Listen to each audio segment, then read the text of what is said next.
kendaraan tersebut ditahan. Bukan hanya membayar keterlambatan saja, namun juga denda dan biaya tarik yang cukup lumayan nilainya. Bahkan terkadang diminta untuk dilunasi, sehingga konsumen merasa kebingungan, mau mundur tidak bisa karena sudah mendapat angsuran atau cicilan yang cukup lumayan yang masuk.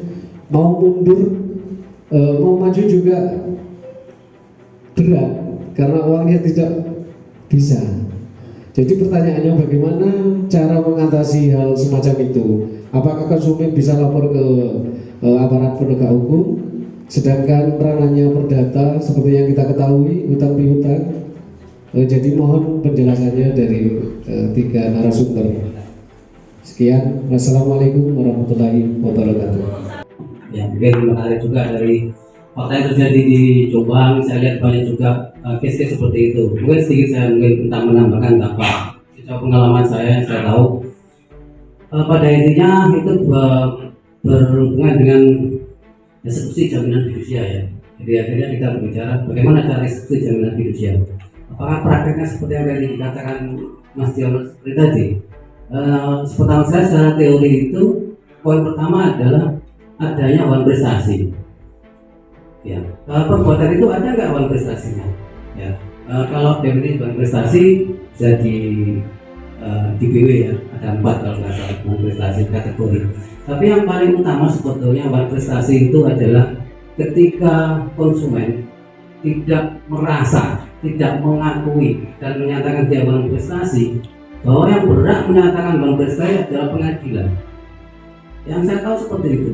Jadi ketika masih debatable, masih belum ada pengakuan dari pihak soal awan prestasi, maka yang berhak menentukan dia awan prestasi apa tidak adalah pengadilan. Maka leasing itu tidak boleh serta-merta dia menyimpulkan konsumen awan prestasi. Karena konsumen juga merasa saya jangan awan prestasi, entah karena tenor yang masih ada, entah karena kemarin ada COVID, entah lain sebagainya. Yang penting dia tidak merasa awan prestasi.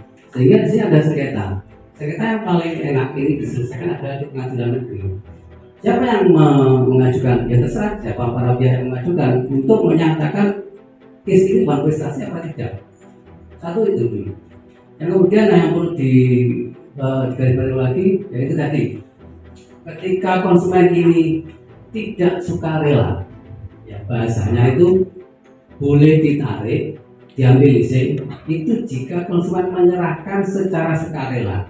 Itu berdasarkan putusan MK yang dari Pak Fitra sebutkan. Jadi poin utama adalah sukarelanya dulu. Kalau tadi case-nya dibawa ke kantor, tiba-tiba pulang motornya, unitnya nggak ada, itu kan berarti dia tidak sukarela sebetulnya menyerahkan ke leasing. Meskipun dia tanda tangan di berita acara pencerahan kendaraan umpama, karena itu kosongan. Tadi disebutkan oleh Pak Bambang, hal seperti itu bisa jadi menjadi klausul bisa kita batalkan. Ya, itu poin berikutnya. Nah, poin ketiga, jika itu sudah terjadi pencuri tilang atau di leasing, ya tentunya kita harus bersengketa. Kita bersengketa nanti di pengadilan negeri atau tadi melalui BPSK atau melalui BPKN, itu terserah ditubuhnya seperti apa. Yang jelas secara normatif hukum, perbuatan atau kejadian seperti tadi itu ilegal. Itu saya katakan ilegal. Ya, selaku pengacara saya katakan perbuatan ilegal. Yang berikutnya juga yang perlu diperhatikan tadi di dunia leasing, di teman-teman debt collector ya. Pertama, dia harus tadi ada surat tugas dari leasing. Yang kedua, sertifikasi jasa penagihan. Jadi ketika teman-teman eksternal itu ketika menjalankan profesinya, dia harus di-backup punya sertifikasinya, harus ada.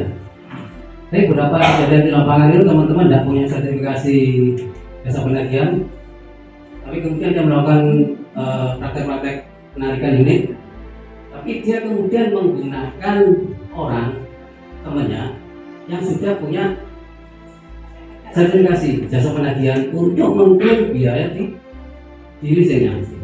Nah, itu sebetulnya praktek-praktek yang salah, yang benar menurut saya. Jadi ketika terjadi di lapangan, untuk konsumen itu juga harus cerdas, harus juga bermartabat, ya jangan sampai dia juga melanggar undang-undang fidusia tadi yang disebutkan Pak Bambang, yaitu apalagi untuk unsur pidananya di pasal 3536-nya jangan sampai. Jadi konsumen juga harus cerdas dan bermartabat, pelaku usaha juga harus menjalankan aturan dengan benar. Itu mungkin dari saya, cukup. Terima kasih.